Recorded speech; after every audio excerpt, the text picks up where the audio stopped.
My name is Carrie Caudle, and welcome to Read Aloud with Ms. Caudle.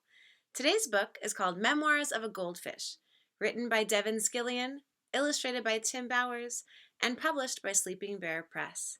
Enjoy this super silly, lovely book. Memoirs of a Goldfish by Devin Scillian and illustrated by Tim Bowers, published by Sleeping Bear Press.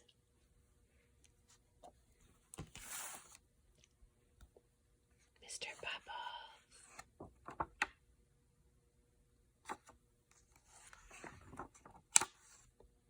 To my beautiful guppies, Griffin, Quinn, Madison, and Christian, who gave me the idea for this story. To my good friend, Stuart Thomas. Day 1. I swam around my bowl. Day 2. I swam around my bowl twice. Day 3. I swam around my bowl. I thought about taking a nap, but fish don't sleep, so I swam around my bowl. Day 4. I got some company today. I don't like the looks of him one bit. He doesn't say anything. He just bubbles.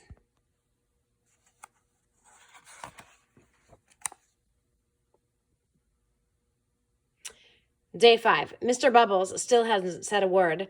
He just looks at me. I said hello today, and he said, "Grrr." He's creepy. Day 6. Today my bowl looks like a garden. There are a bunch of plants in here now. I guess I'll have to water them. Ugh, great. Day 7. Mr. Bubbles and I now have company. He's a snail. He says his name is Mervin and he likes to eat the slime off the inside of the bowl. He's disgusting. What do you think disgusting means? Day 8. Things are getting very crowded. While watering the plants, I met a crab named Fred. I offered him my fin, and he nearly cut it off. Even Mr. Bubbles is afraid of him. Fred says I should stay on my side of the bowl. Look, I said, the whole bowl is my side of the bowl. He snapped his claw, and Mervin fainted. I gotta get out of here. Day 9.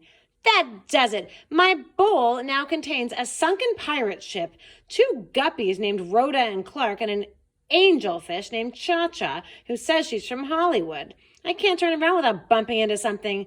At least Mervin is happy. There's more gunk on the side of the bowl every day. Day 10. This is ridiculous.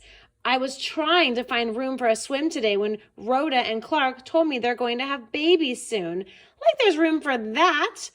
Fred knocked Mr. Bubbles over and he became tangled in the plants. Cha-Cha said she couldn't help with Mr. Bubbles but needed to apply her sunscreen. The sides of the bowl are covered in slime and Mervin says he's too full to eat anymore. Yuck. Day 11. I am a nervous wreck. Trying to avoid Fred, I turned around quickly this morning and came face to face with my reflection in a mirror. I nearly jumped out of my gills. I don't even look like myself anymore. I need to relax. Day 12. I've had it. Rhoda and Clark were racing around the bowl. Fred was fighting with Mr. Bubbles, and Mervin kept belching, and Cha-Cha told me I was standing in her light. I just lost it. This is my bowl, I screamed. I want my bowl back.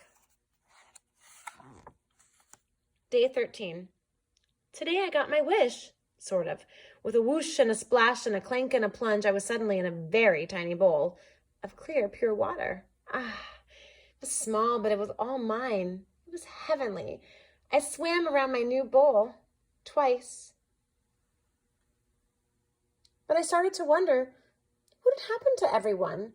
When I last saw Mr. Bubbles, he was tangled in green. Who would help him?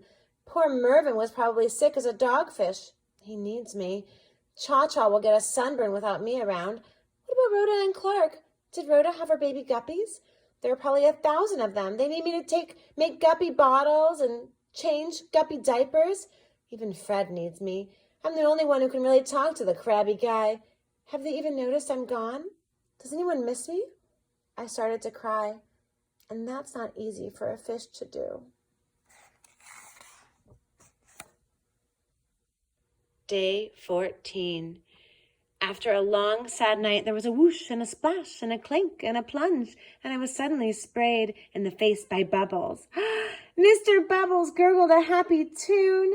Rhoda and Clark raced by me like two speedboats, followed by 12 of the cutest baby guppies you've ever seen. Mervyn waved his tail at me from the nice clean glass of our enormous tank. Cha-Cha sat happily beneath an umbrella. I think Fred even missed me.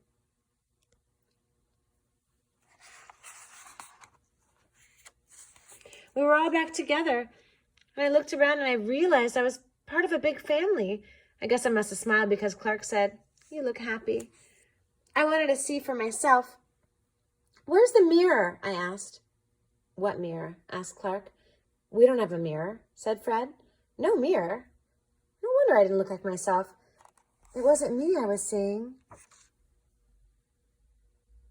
Her name is Gracie, and she's the color of a fresh tangerine. She's a Pisces, just like me, and today we are going to swim around the tank together. Twice. Do you ever feel sort of boxed in, like you're stuck somewhere and you can't get out? The people around you are kind of driving you crazy? But guess what? We always feel like that. Sometimes. Everyone has a moment. But sometimes if you have a change of perspective, a little moment to breathe and reflect, we realize that those around us, the people who we spend so much time with, those are our family, whether you're related to them by blood or not. The people who make up your everyday are the people who enrich your life. So look around and think, how could I appreciate this a teeny bit more? What could I do to show that I'm a contributing member of the group? And how can I give someone a little extra tender, loving care today? Have a lovely evening, morning, afternoon, whatever time of day it is for you. Take care.